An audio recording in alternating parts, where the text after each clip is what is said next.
Yeah, may ham na ba ang lahat? Ngayon, offer na kasi siya sa mga supermarket dito kasi tapos na yung holidays. So, tara, magluto tayo.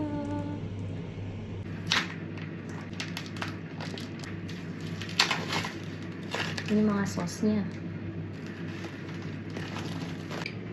Ang gagawin natin, i-slice lang natin siya ng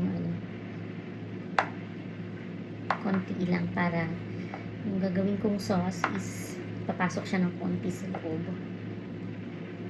Tapos, iboboil lang natin siya sa pineapple juice na may sugar. So, ang gagawin muna natin, ipa-fry muna natin siya sa gilid para mag-brown siya. Yan. Pa-brown lang natin siya sa gilid para maganda siyang tingnan. Bago natin ibubuhos yung pineapple juice. Tumatalsik siya. Tumatalsik siya kaya tinakpan ko. Ayan. Medyo may brown-brown naman na siya. Ibubuhos natin yung sauce galing dun sa package nito ham.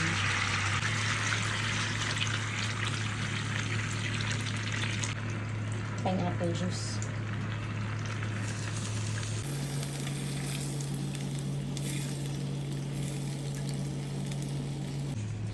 Sugar. Wala akong brown sugar, so ito na lang yung sugar na available. Dagdagan pa natin. Ayan. Tapos, tatakpan lang natin ulit yan.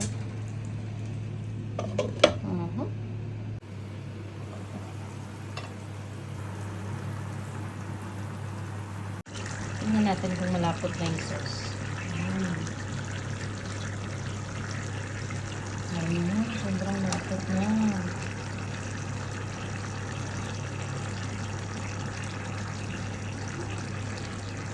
Ayan.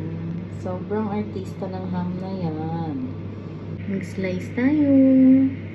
Sobrang lambot na.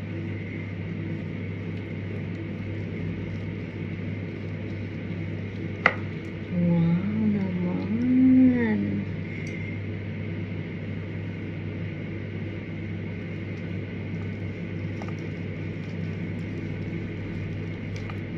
Wow.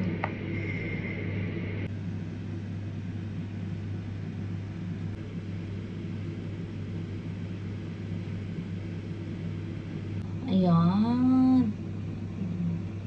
I-taste test na natin siya. Taste test.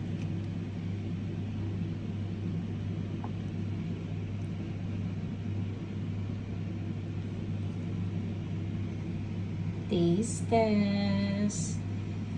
Taste test dito. Oops.